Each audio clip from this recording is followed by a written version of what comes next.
काँग्रेसकडून तिसरी उमेदवार यादी जाहीर। तिसऱ्या यादीमध्ये 16 जणांना उमेदवारी।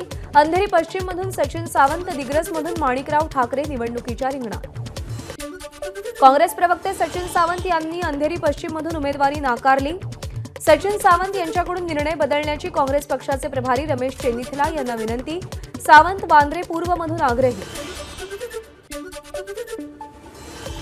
काँग्रेसकडून वांद्रे पश्चिममधून प्रियादत लढणार अशी चर्चा होती, मात्र आसिफ झकेरी यांना उमेदवारी। काँग्रेसकडून अल्पसंख्याक चेहऱ्याला संधी। भाजपच्या आशिष शेलारांविरोधात आसिफ झकेरिया मैदानात। हिंगोलीतून रुपाली पाटलांच्या उमेदवारीला काँग्रेसचा विरोध। हिंगोली मतदारसंघ ठाकरेंच्या सेनेला गेल्यानं काँग्रेस नाराज। जागेबाबत पुनर्विचार करण्याची काँग्रेसचे नेते प्रकाश थोरात यांची मागणी। बुलढाण्यातील खामगाव विधानसभेसाठी दिलीप सानंदा यांना काँग्रेसकडून चौथ्यांदा उमेदवारी। दिलीप सानंदा यांच्यासमोर विद्यमान आमदार आकाश फुंडकर यांचं आव्हान।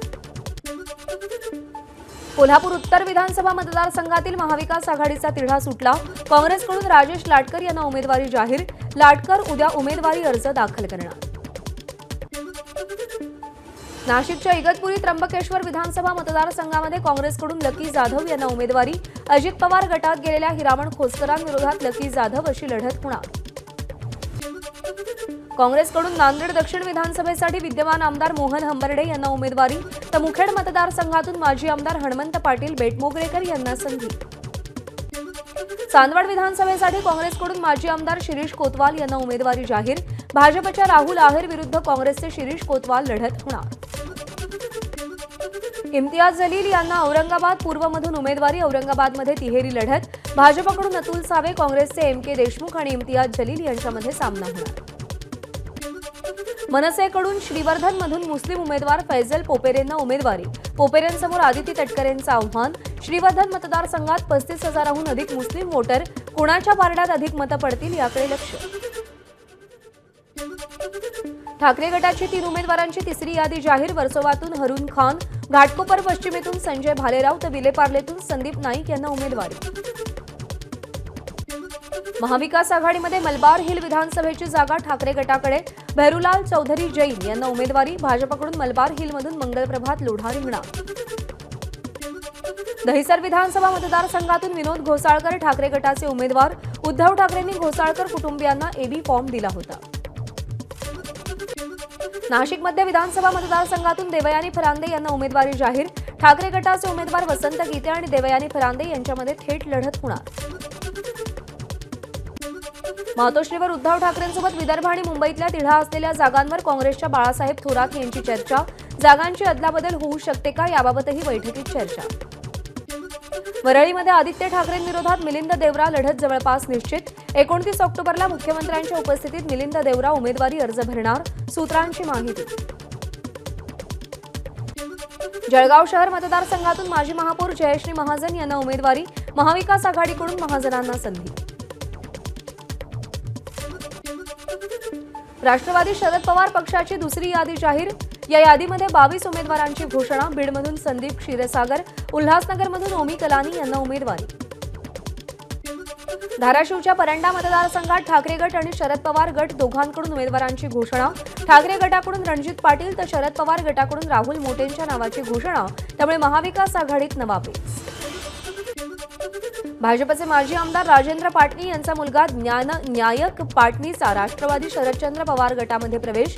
वाशिमच्या कारंजा मतदारसंघातून उमेदवारी मिळण्याची शक्यता। राष्ट्रवादी शरद पवार पक्षाकडून जुन्नरमध्ये सत्यशील शेरकर यांना उमेदवारी। अजित पवार गटाचे अतुल बेनके यांच्या विरोधात सामना रंगणार।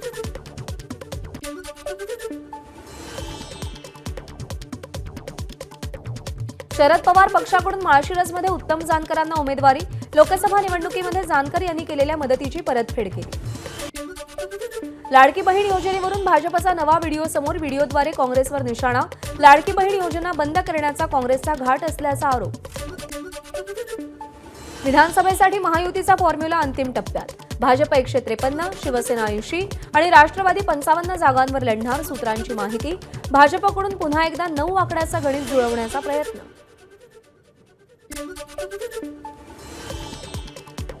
भाजपची 22 उमेदवारांची दुसरी यादी जाहीर। नाशिक मध्यमधून देवयानी फरांदे, कसबा पेठमधून हेमंत रासनेंना उमेदवारी, तर जतमधून गोपीचंद पडळकरांना संधी। भाजप मुंबईमध्ये 18 जागा लढवणार. भाजपकडून मुंबईतल्या 14 जागांवर उमेदवार निश्चित. 4 जागांवर उमेदवार निश्चिती अद्यापही बाकी. कसबा पेठ विधानसभा मतदारसंघातून भाजपकडून हेमंत रासने यांना उमेदवारी. रवींद्र धंगेकर विरुद्ध हेमंत रासने अशी लढत. पोटनिवडणुकीत धंगेकरांनी रासनेंचा पराभव केला होता. पुण्यातील कसबा पेठ विधानसभा मतदारसंघातून महायुतीच्या हेमंत रासनेंना उमेदवारी. आम्ही कुठे चुकलो असं म्हणत माजी आमदार मुक्ता टिळक यांचे पुत्र कुणाल टिळक यांच्याकडून दुःख व्यक्त. पुण्यातील कसबा पेठ विधानसभा मतदारसंघात उमेदवारीवरून भाजपचे शहराध्यक्ष धीरज घाटे नाराज. फेसबुक पोस्ट लिहून नाराजी व्यक्त. पुण्यामध्ये भाजपच्या हेमंत रासनेंची राष्ट्रवादीच्या सचिन दोडकेंना शुभेच्छा भेट. एकमेकांना निवडणुकीच्या शुभेच्छा दिल्या. राजकारणाच्या वेगळ्या बाजूचं पुण्यामध्ये दर्शन. पुणे कॅन्टोन्मेंट विधानसभा मतदारसंघात भाजपकडून पुन्हा सुनील कांबळेंना उमेदवारी जाहीर. कार्यकर्त्यांकडून जल्लोष साजरा. मतदार पुन्हा विजयी करतील, कांबळेंना विश्वास. अमरावतीच्या मेळघाट मतदारसंघात भाजपकडून केवलराम काळे यांना संधी. विद्यमान आमदार राजकुमार पटेल यांचा पत्ता कापला.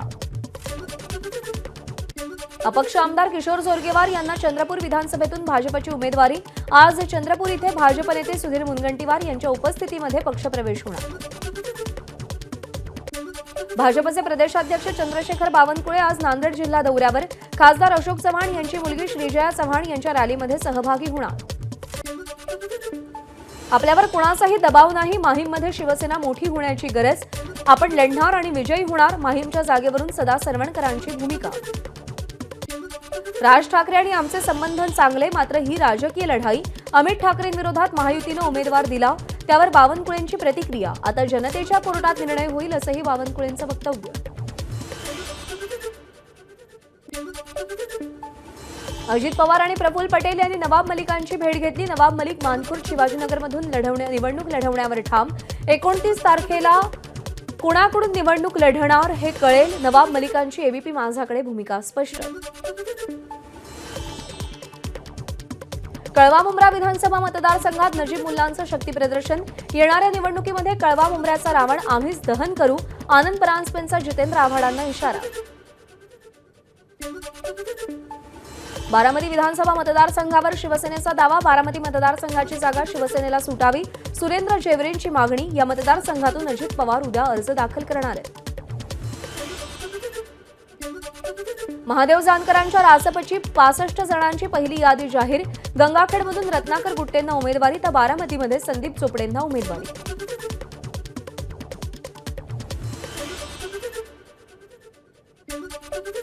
राजरत्न आंबेडकर मनोज जरांगेंच्या मदतीनं विधानसभा निवडणुकीच्या मैदानात उतरणार.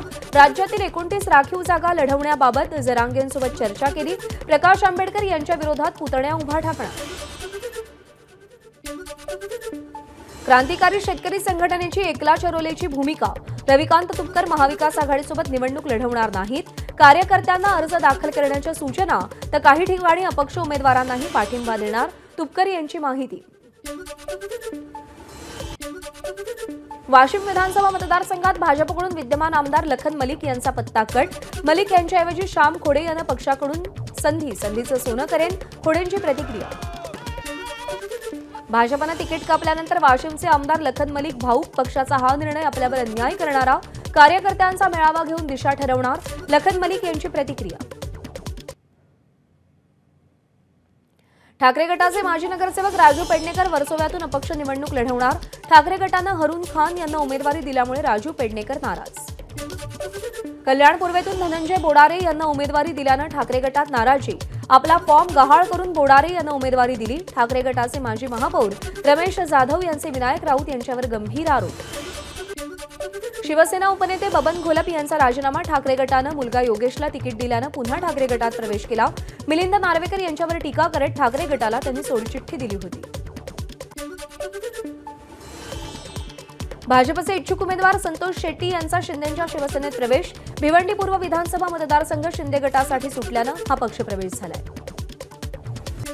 गोंदियाचे मनसेचे जिल्हाध्यक्ष मनीष चौरागडेंनी राजीनामा दिला. उमेदवारी जाहीर करताना विश्वासात न घेतल्यामुळे चौरागडेंनी राजीनामा दिल्याची माहिती. अमरावतीच्या बडनेरा मतदारसंघातून ठाकरे गटाच्या प्रीती बंड अपक्ष लढण्यावर ठाम. 28 तारखेला प्रीती बंड अर्ज दाखल करणार. ठाकरे गटातून सुनील खराटेंना उमेदवारी दिल्यानं प्रीती बंड नाराज. मुंबई विभागीय राष्ट्रवादी काँग्रेसच्या नवीन कार्याध्यक्षपदी सिद्धार्थ कांबळेंची नियुक्ती. मुंबई अध्यक्षपदाचा कार्यभार प्रदेशाध्यक्ष खासदार सुनील तटकरे यांच्याकडेच राहणार. महायुतीचे उमेदवार अतुल भातखळकर यांच्या मध्यवर्ती निवडणूक कार्यालयाचं उद्घाटन. भातखळकर कांदिवली पूर्व मतदारसंघातून महायुतीचे उमेदवार आहेत.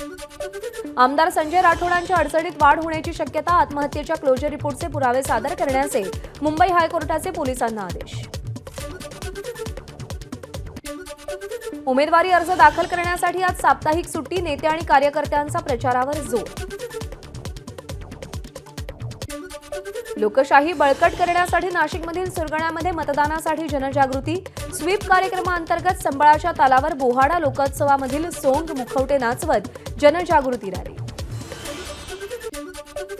बाबा सिद्दीकी हत्या प्रकरणात अटकेत असलेला आरोपी सुजित सिंग अनमोल बिश्नोईच्या संपर्कात असल्याचं तपासात निष्पन्न. गुन्हे शाखा मोका कायद्याअंतर्गत गुन्हा दाखल करण्याची शक्यता. आज मध्य रेल्वेच्या माटुंगा ते मुलुंड अप आणि डाऊन जलद मार्गावर मेगा ब्लॉक. ब्लॉक कालावधीमध्ये अप आणि डाऊन जलद मार्गावरील लोकल धीम्या मार्गावरून. आज हार्बर मार्गावर वाशी ते पनवेल स्थानकादरम्यान ब्लॉक. परिणामी ब्लॉक कालावधीमध्ये सीएसएमटी ते पनवेल मार्गावरील लोकल सेवा रद्द. आज पश्चिम रेल्वेच्या चर्चगेट ते मुंबई सेंट्रल स्थानकादरम्यान ब्लॉक. अप आणि डाऊन जलद मार्गावरील लोकल धीम्या मार्गावरून. दिवाळीसाठी पश्चिम रेल्वेकडून रेल्वेच्या 10 विशेष फेऱ्या. मुंबई सेंट्रल ते दिल्ली 29 ऑक्टोबरपासून 13 नोव्हेंबरपर्यंत सुपरफास्ट एक्सप्रेस धावणार. मुंबई विमानतळावरून एप्रिल ते सप्टेंबर महिन्यात 2,66,80,000 लोकांचा प्रवास. गेल्या वर्षीच्या तुलनेत 5.3% वाढ. तर आंतरराष्ट्रीय प्रवासी संख्येमध्ये 11% वाढ. देशातील नागरिकांना शुद्ध हवा मिळणं हा त्यांचा मौलिक अधिकार. दिल्लीमधील प्रदूषणावरून सर्वोच्च न्यायालयाची नाराजी. मुंबईच्या किमान तापमानात घट. 2 दिवसांनी पुन्हा किमान तापमानात वाढ होण्याची शक्यता. पुढचे 3 ते 4 दिवस राज्यातील बहुतांश भागात पावसाची उघडीप असेल. हवामान विभागाचा अंदाज. नंदुरबार जिल्ह्यात परतीच्या पावसामुळे शेतकऱ्यांचं नुकसान. निवडणुकांमुळे शासकीय आणि महसूल कर्मचारी व्यस्त. नुकसानाचे पंचनामे अजूनही न झाल्यामुळे शेतकऱ्यांमध्ये तीव्र संताप. दिवाळी सणानिमित्त बाजारपेठांमध्ये खरेदीसाठी गर्दी उसळली. आकाशकंदील, विद्युत मळांनी बाजारपेठा सजल्या. राजधानी दिल्लीमध्ये दिवाळी पहाटचा कार्यक्रम. या कार्यक्रमाचं यंदाचं 9वं वर्ष.